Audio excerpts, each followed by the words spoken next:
السلام علیکم. ابرار رشید آپ کی خدمت میں حاضر ہے اور میری آپ سے ریکویسٹ ہے کہ اگر ابھی تک آپ نے میرے چینل کو سبسکرائب نہیں کیا تو پلیز اسے سبسکرائب کر لیں. جو بیل آئیکن ہے اس کو ضرور پریس کیجئے گا. آپ کا بہت بہت شکریہ. جیسا کہ آپ نے تھمب نیل پر دیکھا ہوگا کہ can Imran Khan learn from the follies and fate of Donald Trump. یعنی کیا عمران خان ڈونلڈ ٹرمپ کی جو غلطیاں ہیں یا ان کے انجام سے کوئی سبق سیکھ سکتے ہیں. یہ ہے میرا موضوع اور میں کوشش کروں گا کہ as objective as I can be میں اس پر اپنا اظہار خیال کروں. سب سے پہلے تو ہمیں دیکھنا پڑے گا کہ ڈونلڈ ٹرمپ اور عمران خان میں وہ کون سی قدریں ہیں یا اقدار ہیں جو کہ مشترک ہیں. یعنی what do they have in common. اب ظاہر ہے بہت سے لوگ مجھ سے اتفاق کریں گے, بہت سے لوگ شاید اتفاق نہ کریں, یہ تو آپ کی مرضی ہے, لیکن بہت سی چیزیں تو ان میں کامن ہیں اور ان کا میں جو ذاتی زندگی کے حوالے سے جو چیزیں کامن ہیں اس کا تو میں ذکر نہیں کروں گا. البتہ سیاسی طور پر میں جو ان میں جو چیزیں قدریں جو مشترک ہیں اس کا میں ذکر ضرور کروں گا. اگر آپ کو یاد ہو تو ایک حالیہ انٹرویو میں ایون عمران خان نے بھی کہا تھا کہ میڈیا پہ پابندی لگانا, میڈیا کو کرٹیسائز کرنا, میڈیا کو چوک کرنا, یہ دونوں میں کامن ہے.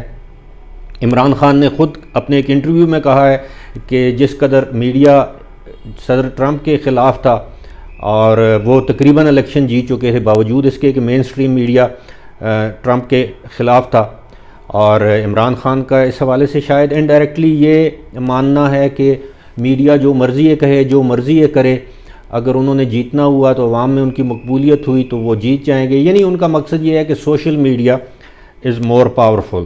اور دوسری بات یہ ہے کہ عمران خان شاید یہ بھول گئے تھے اپنے اس دعوے میں کہ مین سٹریم میڈیا جو ہے امریکہ کا, جس طرح ہم دیکھتے ہیں کہ CNN ہے, NBC ہے یا دیگر امریکن براڈ کاسٹنگ کارپوریشن ہے یا جو دیگر جو وہاں کے جو چینلز ہیں, جو 4-5 بڑے چینلز ہیں,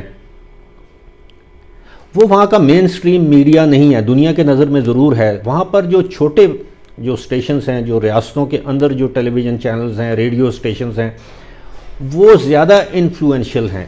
اور ان میں سے میجورٹی جو تھی انکلوڈنگ فاکس جو ہے, یہ صدر ٹرمپ کے حامی میڈیا تھا. لیکن اس کے باوجود جو کچھ ہوا میڈیا کے ساتھ آپ کے سامنے ہے. دونوں میں ایک قدر تو یہ مشترک پائی جاتی ہے کہ عمران خان بھی مین سٹریم میڈیا کے خلاف ہیں اور ٹرمپ بھی مین سٹریم میڈیا کے خلاف تھے. دوسری بات یہ ہے کہ صدر ٹرمپ بھی سولو فلائٹ پہ یقین رکھتے تھے. انہوں نے بہت سے اپنے اتحادیوں کو ناراض کیا.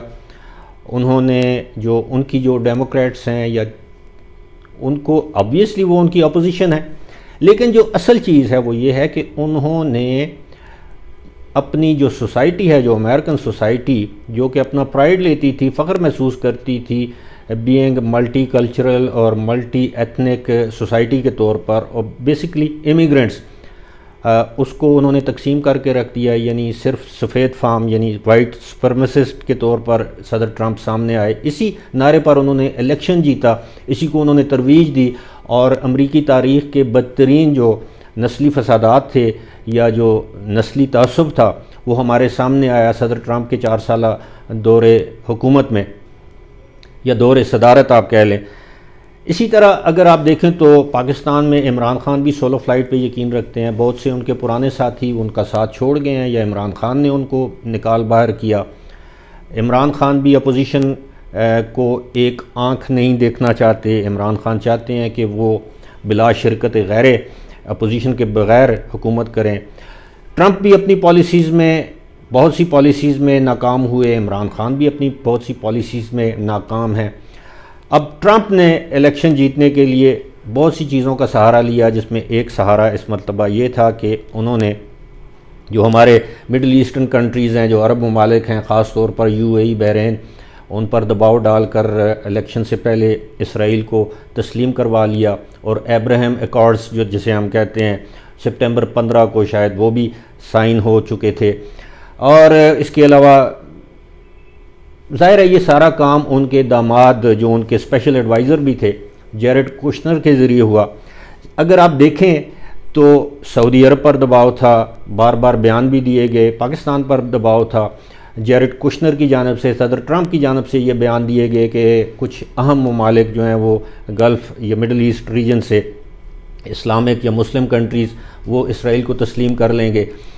وہ ایک الگ بحث ہے. لیکن جب اب آتے ہیں کہ جس طرح میڈیا کو ناراض کیا صدر ٹرمپ نے، جس طرح اپنے مخالفین کے ساتھ ساتھ اپنے حامیوں کو ناراض کیا صدر ٹرمپ نے، جس طرح انہوں نے اپنے ایریٹک بیہیویئر سے ایک جو پبلک، جو جنرل پبلک تھی، جو عام امریکن سٹیزن تھا، اس کو انہوں نے نالاں کیا، باوجود اس کے کہ ان کی کچھ اکنامک پالیسیز بڑی زبردست تھیں. لیکن سب سے بڑی بات یہ ہے کہ انہوں نے کووڈ-19 کو بڑے برے طریقے سے مس ہینڈل کیا. آغاز میں عمران خان نے بھی اسی طرح کیا. عمران خان نے کووڈ کی سچویشن کو پراپرلی ہینڈل نہیں کیا. یہ تو اللہ کی طرف سے مہربانی ہے، اور آج دن تک WHO ایون عالمی ماہرین یہ سمجھنے سے قاصر ہیں کہ پاکستان نے کس طرح بڑے مؤثر طریقے سے کووڈ-19 پر قابو پا لیا ہے، جبکہ ساری دنیا کو معلوم ہے کہ یہ اللہ کی طرف سے ایک ہمارے اوپر انعام ہوا ہے. اس میں کوئی شک نہیں، حکومتی ایفرٹس بھی اس میں شامل ہیں. لیکن جب کووڈ-19 کے دوران آپ نے یہ بھی دیکھا ہوگا کہ بہت سے لوگوں نے مال کمایا، جس میں اس وقت کے جو ہیلتھ ایڈوائزر تھے، special assistant to prime minister on health doctor Zafar Mirza, وہ کروڑوں اربوں کما کر کھا کر ملک سے فرار ہو چکے ہیں. اسی طرح بہت سی اور چیزیں کامن ہیں، جس طرح اکنامک پالیسیز خاص طور پر. اب آپ دیکھیں کہ پاکستان اس وقت انٹرنیشنلی یعنی فارن پالیسی کے لحاظ سے بھی آئسولیشن کا شکار ہے. ٹرکی اور چائنا کے علاوہ فی الحال ہمیں اپنے دنیا میں کوئی اپنا دوست نظر نہیں آتا. سملرلی اگر آپ دیکھیں تو economic policies are totally disaster کے علاوہ اسے کیا کہا جا سکتا ہے. Coming back to the point کہ کیا کسی نے سوچا تھا؟ آپ یہ سمجھ لیں کہ پچھلے سال جنوری کے مہینے میں کسی نے سوچا تھا کہ جنوری 2021 میں صدر ٹرمپ کے ساتھ تاریخ کیا سلوک کرے گی؟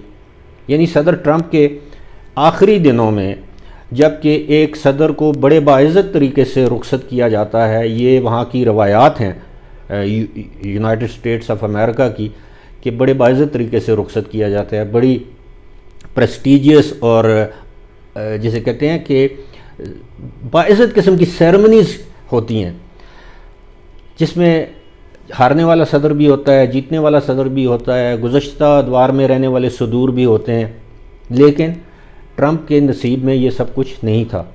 آخری وقت میں اس کو اللہ تعالیٰ نے جس طرح رسوا کیا ہے وہ آپ سب کے سامنے، یعنی دنیا کا طاقتور ترین صدر یا دنیا کے طاقتور ترین ملک کا با اختیار صدر آج بے اختیار صدر کے طور پر وائٹ ہاؤس میں محصور ہے، ہاسٹیج بنا ہوا ہے. یہاں تک کہ ٹویٹر جیسی کمپنی نے، فیس بک جیسی کمپنی نے اس کے اکاؤنٹس بلاک کر دیے. اس کا official Twitter account White House نے بلاک کر دیا. اس کا جو پرسنل ٹویٹر اکاؤنٹ تھا فار ایور، فار گڈ، ہمیشہ کے لیے ٹویٹر نے بلاک کر دیا. Why? For incitement to violence, لوگوں کو تشدد کی طرف اکسانے کی پاداش میں. جو گزشتہ ہفتے ہوا آپ سب کے سامنے ہے، جو کیپٹل ہل، جو وہاں پہ جو جس کو ہم کانگریس کہتے ہیں پاکستانیوں کے لیے، آپ ان کی پارلیمنٹ سمجھ لیں، جس طرح وہاں پر حملہ کیا. اسی طرح اگر آپ کو یاد ہو تو دھرنے کے دوران پاکستان کی پارلیمنٹ پر عمران خان کے حامیوں نے حملہ کیا تھا، عمران خان نے کروایا تھا. وہ آڈیو آج بھی موجود ہے جس میں موجودہ صدر اور وزیر اعظم یعنی عارف علوی اور عمران خان آپس میں گفتگو کر رہے ہیں اور بتا رہے ہیں عارف علوی کہ جی پی ٹی وی پر حملہ ہو چکا ہے، پارلیمنٹ پر حملہ ہو چکا ہے. عمران خان کہتا ہے لگے رہو، بالکل نہیں چھوڑنا، آپ قبضہ کر لو. یہ ساری صورتحال. اب نینسی پیلوسی جو وہاں کی اسپیکر ہیں ہاؤس کی امریکن، انہوں نے آرمی کے وہاں کی جو ملٹری کی جو ہیرارکی ہے اس سے ریکویسٹ کی ہے کہ جی صدر ٹرمپ ایسا نہ ہو بدحواسی میں، فرسٹریشن میں وہ نیوکلیئر وار نہ چھیڑ دے. یعنی وہ اتنا ایریٹک ہو سکتا ہے امریکن صدر، اور آج کل وہ ایک قسم کا محصور بن کے رہ گیا ہے، وائٹ ہاؤس میں ایک قیدی بن کر رہ گیا ہے۔ اب coming back to the basic question کہ کیا عمران خان صدر ٹرمپ کی ان غلطیوں سے کچھ سبق سیکھیں گے، ان کے انجام سے کوئی سبق سیکھیں گے؟ I wish he could, but I know he won't، کیونکہ میں عمران خان کو جانتا ہوں، he is a very stubborn man، میں نہیں، اب تو پوری قوم جانتی ہے۔ اس حوالے سے ایک جوک ہے، اس جوک کے ساتھ ایک لطیفہ ہے، ایک لطیفے کے ساتھ اپنی میں گفتگو کا اختتام کروں گا۔ لطیفہ یہ ہے کہ ایک سردار جی تھے، اور سردار جی اپنے پڑوس میں جو بندھی ہوئی ایک بھینس تھی اس کے سینگ دیکھ رہے تھے، اور یہ سوچ رہے تھے کہ اگر میرے پاؤں میری ٹانگیں اس کے سینگوں میں آ گئیں، یا اس نے اپنے سینگ میری ٹانگوں میں ڈال دیے تو کیا ہوگا۔ تو کافی عرصہ بھینس نے کچھ بھی نہیں کیا، لیکن ایک مرتبہ اس طرح ہوا کہ وہ سردار جی خود گئے اور انہوں نے اپنی ٹانگیں جو ہیں بھینس کی سینگوں میں پھنسا دیں، اور بھینس نے کیا کرنا تھا، اس نے اپنے سینگ جھٹکے، سردار جی کی ٹانگیں ٹوٹ گئیں، اور سردار جی اسپتال پہنچ گئے۔ اور جب ان کا پڑوسی جس کی وہ بھینس تھی وہ گیا سردار جی کی عیادت کے لیے اور معذرت کے لیے کہ جی میں معذرت خواہ ہوں کہ میری بھینس کی وجہ سے آپ کی ٹانگیں ٹوٹ گئیں، تو انہوں نے کہا نہیں کوئی بات نہیں، تمہاری بھینس کی وجہ سے نہیں، جو بھی ہوا اس کو بھول جاؤ، کم از کم مجھے یہ پتہ چل گیا ہے کہ بھینس کے سینگوں میں ٹانگیں اڑانے سے یہ بھینس کر کیا سکتی ہے۔ تو بات یہی ہے کہ جو لوگ عمران کو لے کر آئے ہیں ان کو معلوم نہیں تھا، وہ سوچ رہے تھے کہ یہ ملک کے ساتھ کیا کرے گا۔ اب ان کو پتہ چل گیا ہے کہ عمران خان ملک کے ساتھ کیا کر سکتا تھا، کیا کر دیا ہے، یا کیا کر سکتا ہے۔ اللہ کرے اس ملک پر رحم ہو، اور جس طرح کے حالات واقعات ہیں آج کل، جس طرح ایریٹکلی جس طرح بیہیو کر رہے ہیں Imran Khan, he is so erratic once again, he is bashing media, he is bashing opposition leaders, he is bashing former prime ministers, defense ministers، ہر طرف بلیک میلنگ اور NRO نہیں دوں گا، کوئی ریکنسیلیشن کی بات نہیں ہے۔